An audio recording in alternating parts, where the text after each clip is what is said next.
నమస్తే. పల్నాడు జిల్లా వినుకొండపట్నంలోని RTC bus stand సమీపంలోని డాక్టర్ బిఆర్ అంబేద్కర్ విగ్రహం వద్ద గౌరవ సుప్రీంకోర్టు దళిత క్రైస్తవులపై ఇచ్చిన తీర్పును మరియు పశ్చిమ గోదావరి జిల్లా నియోజకవర్గంలోని అక్కువేడు గ్రామంలోని ఎస్సీ కాలనీలో జరిగిన సంఘటనపై పార్టీ నాయకులు నిరసన వ్యక్తం చేశారు. ఇటీవల సుప్రీంకోర్టు దళిత క్రైస్తవులకు రిజర్వేషన్లు వర్తించవని తీర్పిచ్చింది. ఈ కార్యక్రమంలో ముఖ్య అతిథిగా పాల్గొన్న రాష్ట్ర ప్రధాన కార్యదర్శి నేరెళ్ల రాజు మాట్లాడుతూ ఏ మతం స్వీకరించినా దళితుల సామాజిక పరిస్థితి మారని కేంద్ర ప్రభుత్వం పరిశీలన చేయాలని, ఇక దళితుడు ఏ మతం స్వీకరించినా సమాజంలో తనను చూసే దృష్టికోణం మారదు కనుక రాజ్యాంగం ప్రకారం మనిషి ఏ మతాన్నైనా అనుసరించవచ్చు. రాష్ట్ర ప్రభుత్వం సుప్రీంకోర్టులో సమీక్ష పిటిషన్ దాఖలు చేయాలి. మరియు పశ్చిమ గోదావరి జిల్లా అంకివీడు గ్రామంలో పెద్దపేట వివాదాస్పద ప్రాంతంలో గతంలో దళితులు గొంతలమ్మ పండుగ చేసుకునేవారు కనుక ఆకివీడు దళితుల మనోభావాలను గౌరవిస్తూ గుంతలమ్మ గుడిని ప్రభుత్వం నిర్మాణం చేయాలని, అంకివీడు దళితులపై పెట్టిన అక్రమ కేసులను ఎత్తివేయాలని, రాష్ట్రంలో కుల మతాల మధ్య ఉద్వేషాలు రెచ్చగొడుతూ రామకృష్ణరాజు మరియు అతని అనుచరులపై ఎస్సీ ఎస్టీ అట్రాసిటీ కేసు నమోదు చేసి అరెస్టు చేయాలని డిమాండ్ చేశారు.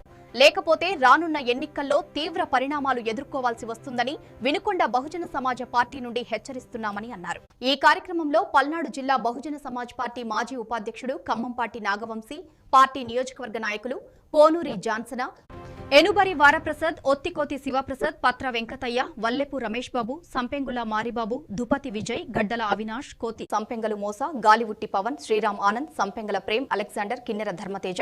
ఈ కార్యక్రమంలో పార్టీ కార్యకర్తలు, దళిత క్రైస్తవ పాస్టర్లు పాల్గొన్నారు.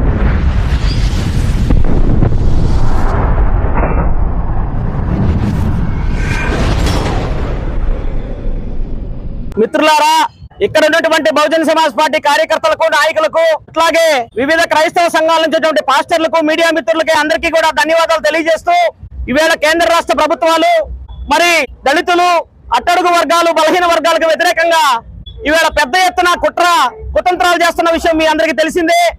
ఈవేళ ఆంధ్రప్రదేశ్ రాష్ట్రంలో గౌరవ డిప్యూటీ స్పీకర్ హోదాలో ఉన్నటువంటి రఘురామకృష్ణరాజు ఆకివీడు ఎస్సీ కాలనీలోకి వెళ్లి మేము ఇక్కడ చర్చి కడుతున్నాము, ఎస్సీ కాలనీలో ఉన్న వాళ్ళందరూ బయటికి వెళ్ళిపోవాలి, మీకు ఇష్టం లేకపోతే తరతరాలుగా అనాదిగా కొన్ని వేల సంవత్సరాలు, వందల సంవత్సరాల నుంచి ఏర్పడినటువంటి ఆకివీడు క్రిస్టియన్ పేట, పెదమాలపేట ఏదైతే ఉందో ఈ పెదమాలపేటలో రాముడి గుడిని ఏర్పాటు చేయాలని చెప్పి దౌర్జన్యంగా అక్కడ ఎలాంటి పర్మిషన్స్ లేకపోయినా ఒక కాన్స్టిట్యూషనల్ పోస్ట్, రఘురామకృష్ణరాజు అంటే నాట్ ఓన్లీ ఎమ్మెల్యే, ఎంపీ, ఒక గౌరవప్రదమైనటువంటి కాన్స్టిట్యూషనల్ బాడీలో ఉన్నాడు, కాన్స్టిట్యూషనల్ పోస్ట్ లో ఉన్నాడు.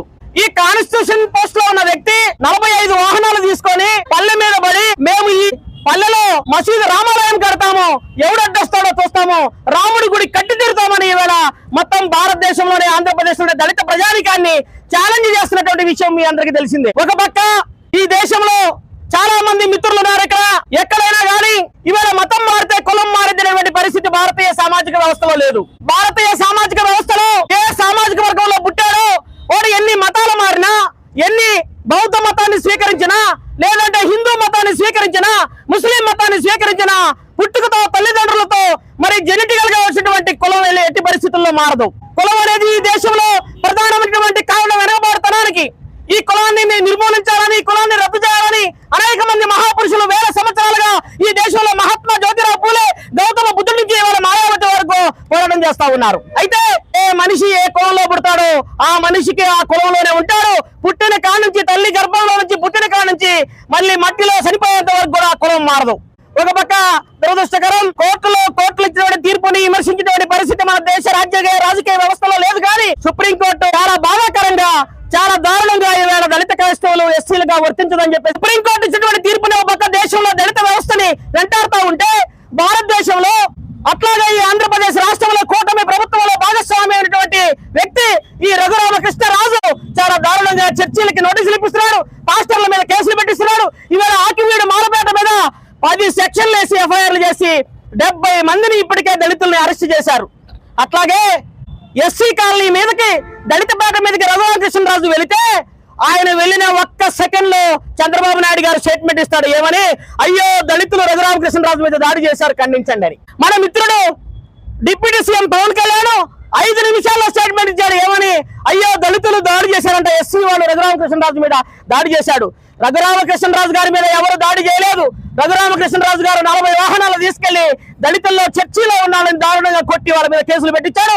కాబట్టి ఇకనైనా మరి కూటమి ప్రభుత్వం, కేంద్ర ప్రభుత్వం మరి బాధ్యత తీసుకొని ఆకివీడు మాలపేట మీద పెట్టినటువంటి దళితుల మీద పెట్టిన కేసులు ఎత్తివేసి మరి రఘురామకృష్ణరాజుని సస్పెండ్ చేయాలని చెప్పేసి ఇవాళ రాష్ట్ర వ్యాప్తంగా బహుజన సమాజ్ పార్టీ అన్ని నియోజకవర్గ కేంద్రాలు కలెక్టరేట్ల దగ్గర దళితుల తరపున దళిత క్రైస్తవుల తరపున మరి ఇవాళ ఎస్సీ ఎస్టీ బీసీ మైనార్టీల తరపున పోరాటం చేస్తుంది. ఈ పోరాటాన్ని ముందుకు తీసుకెళ్లి రఘురామకృష్ణరాజుని సస్పెండ్ చేసేంత వరకు ఆకివీడు మాలపేటలో ఉన్నటువంటి మిత్రుల మీద దళితుల మీద పెట్టిన కేసులు రద్దు చేసేంత వరకు కూడా ఈ పోరాటం కొనసాగిస్తానని తెలియజేస్తా ఉన్నాం. జై భీమ్. మిత్రులందరికీ జై భీమ్. నా పేరు ఖమ్మంపాటి నాగవంశీ. నేను బహుజన్ సమాజ్ పార్టీ పల్నాడు జిల్లా మాజీ ఉపాధ్యక్షుడిగా పనిచేస్తున్నాను. మిత్రులారా, మార్చి 27వ తేదీన సుప్రీంకోర్టు ఒక తీర్పును సమర్థిస్తూ తీర్పునిచ్చింది. ఆ తీర్పు ఏంటంటే ఎస్సీలుగా పుట్టి చర్చికి వెళ్లే వాళ్ళందరినీ క్రైస్తవులుగా గుర్తించమని చెప్పింది. ఇది చాలా తప్పు. భారతదేశంలో ఒక వ్యక్తి తాను నచ్చిన మతాన్ని ఆచరించవచ్చు, ప్రచారం చేసుకునే హక్కు కూడా ఉంది. భారత రాజ్యాంగం ఆర్టికల్ 25 లో ఉంది. మరి ఈ రోజు సుప్రీంకోర్టు ఏ కారణాలు తీసుకొని ఈ తీర్పు కరెక్టే అని చెప్పడం మరి మాకైతే ఏం అర్థం కావట్లేదు.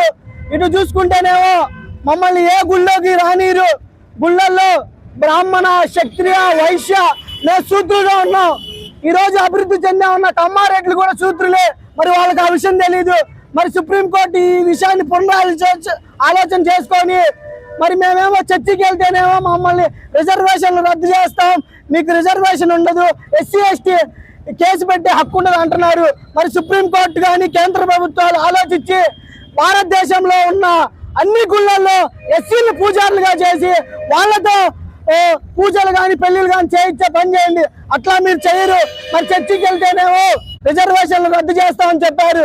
మరి ఇది చాలా తప్పు. దీన్ని బహుజన్ సమాజ్ పార్టీ పూర్తిగా వ్యతిరేకిస్తుంది.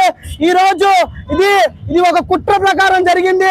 ఆ ఎఫ్ఐఆర్ కాపీలో అతను చెప్పాడు ఏమనంటే, చింతాడ ఆనంద్ చెప్పాడు, నేను చర్చికి వెళ్తాను, నేను క్రైస్తవుణ్ణి, నేను ఆల్రెడీ సర్టిఫికేట్ తీసుకున్న పాస్టర్ గానే ఉండి ఈ వ్యవహారాలన్నీ నడిపిస్తున్నానని చెప్పినప్పటికీ బీజేపీ ఆర్ఎస్ఎస్ పథకం ప్రకారం గానే ఇది జరిగి ఈ రోజు సుప్రీంకోర్టులో తీర్పు వచ్చింది. నిన్న కాక మొన్న లక్షల కోట్లు ఎగనూకిన బ్యాంకు దొంగ రఘురామకృష్ణరాజును వెంటనే డిప్యూటీ స్పీకర్ గా బర్తరఫ్ చేయాలి. ఈ రోజు ఒక బ్యాంకు దొంగకి డిప్యూటీ స్పీకర్ ఇచ్చారు. అతను ఈ కేసులన్నీ తప్పించుకోవడం కోసమే పైన బీజేపీ మోడీ అమిత్ షా కాళ్ళు మోకరిల్ని దండం పెట్టడం కోసం ఈ రోజు ఆంధ్రప్రదేశ్ రాష్ట్రంలో రెండు గొడవలు. ఒకటి చర్చిల జోలికి వెళ్ళడం. చంద్రబాబు నాయుడు గారు ఒకటి గుర్తుపెట్టుకోవాలి, ఈ ఆంధ్రప్రదేశ్ రాష్ట్రంలో దళితుల జనాభా 21%, కేవలం రఘురామకృష్ణరాజు జనాభా 1%. వాళ్ళు రాజులు. ఆంధ్రప్రదేశ్ రాష్ట్రంలో 1% ఉన్నారు. ఈ రోజు 20% కనుక దళితులు కనుక కన్ను తెరిస్తే మీ ప్రభుత్వాలు నాశనం అయిపోతాయి. కాబట్టి రఘురామకృష్ణరాజుని వెంటనే బర్తరఫ్ చేయాలి. అలాగే సుప్రీంకోర్టు ఇచ్చిన తీర్పుని పునరాలోచన చేసి ఈ రఘురామకృష్ణరాజు పొద్దున్న లేచిన కాడి నుంచి హిందూ ముస్లిం హిందూ క్రైస్తవులని దుర్మార్గమైన తీర్పు వస్తే అగ్రకులానికి చెందిన ఒక్క పాస్టర్ కూడా వచ్చి ఇది తప్పు అని స్టేట్మెంట్ ఇలా. ఈ రోజు ఎస్సీలు ఎవరైతే చర్చికి వెళ్ళే వాళ్ళందరూ ఆలోచించుకోవాలి.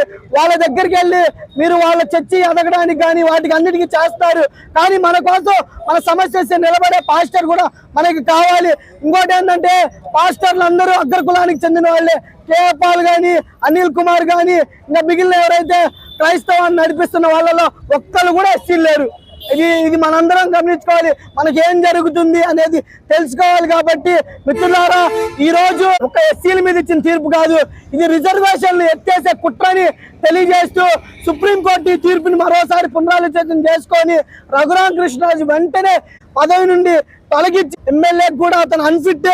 అతను రఘురామకృష్ణరాజు వల్ల మొత్తం 175 నియోజకవర్గాల్లో తెలుగుదేశం పార్టీ ఓడిపోతుందని బహుజన్ సమాజ్ పార్టీ అధికారంలోకి వస్తే మేము క్రైస్తవులను రక్షించే చట్టం తీసుకొని వస్తామని తెలియజేస్తూ ముగిస్తున్నా.